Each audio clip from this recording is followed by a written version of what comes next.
let's have a look at a few of the unique strengths of Houdini in building this type of setup, this organic thingy growing. The principle behind it is copying geometry onto itself over and over again.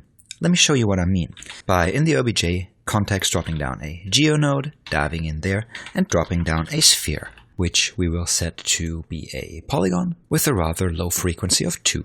And the procedure I want to do over and over again is just scatter a few points on it. Maybe not so many, but say 24. Then use those to copy spheres onto those individual points.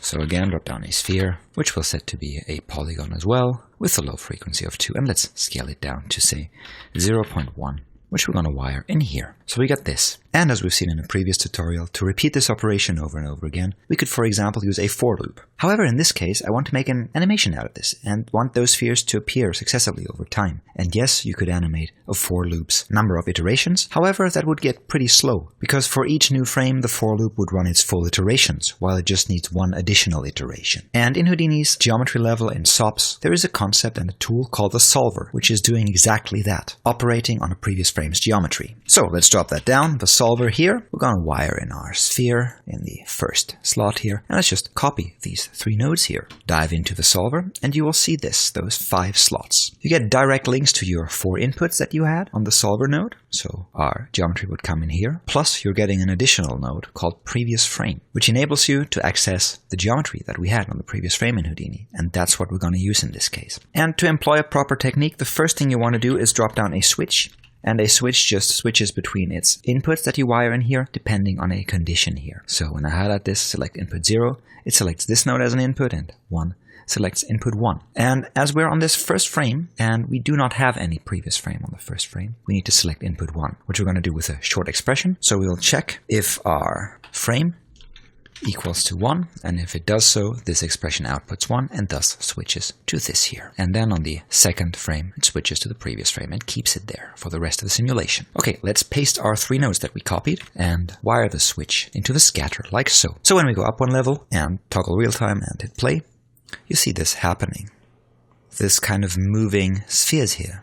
And that is because on the first frame we copied those spheres onto our initial first sphere, and then we are using this geometry here to scatter a few other points, so they over time move outward a bit, because all those points will be scattered on the geometry that's been there in the previous frame, which, for example, in frame 22, the next frame, the points would be scattered onto this geometry. What if we don't like this kind of moving thing, and we'd like to keep the previous geometry from the previous frame and add this to it? Well, let's head into the solver and drop down a merge. So we're going to merge the geometry we're creating with the one that's coming in to our solver from the previous frame here with a switch, and then highlight this here as our output. Again, go up 1 level, make sure the solver is highlighted, real-time toggle is checked, and hit play. And now you can see this growing motion here. That's already looking pretty neat. One thing I would like to change, however, is to go back into the solver, and for each solver iteration, so each frame, I want to change the seed that's in the scatter node here, so the global seed here. And to change this seed per frame, I'm just going to drop down an expression, $FF, for the frame number, the current frame number, so the seed changes over the run of the simulation. Again, go up 1 level, hit play.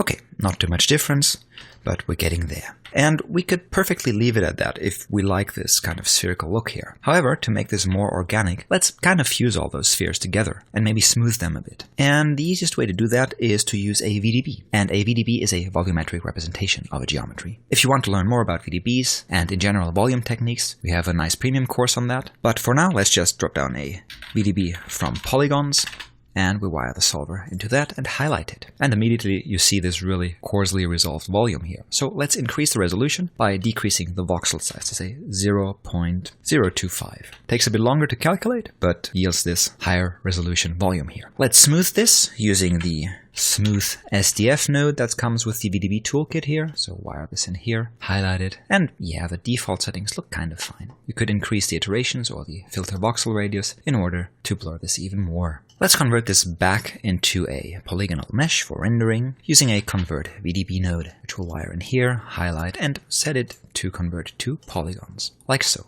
So this results in this really high-res polygonal mesh. And if you don't want these meshes as high resolution, you could increase the adaptivity a bit, so Houdini tries to poly reduce this.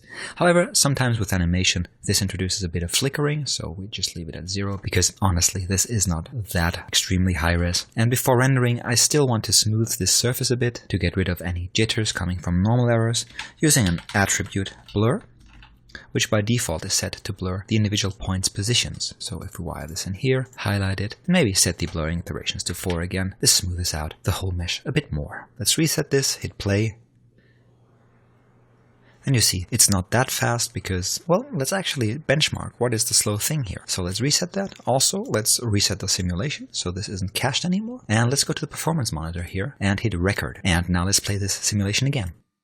And after we stop this, and maybe we stop this here as well, you can now see this colorful highlight here, telling me which nodes are the slowest in my setup. And that's definitely the VDB from Polygons and then the VDB Smooth SDF. So this VDB workflow here slows us down a bit. If you guys like what we're doing and want to support us, you might want to head over to our Patreon. And we'd like to thank all of our patrons, especially Refik Anadol, Chris Hebert, Important Looking Pirates, Encore VFX, Patrick Fillion, and Gearbox Studio Quebec. Thanks so much, guys.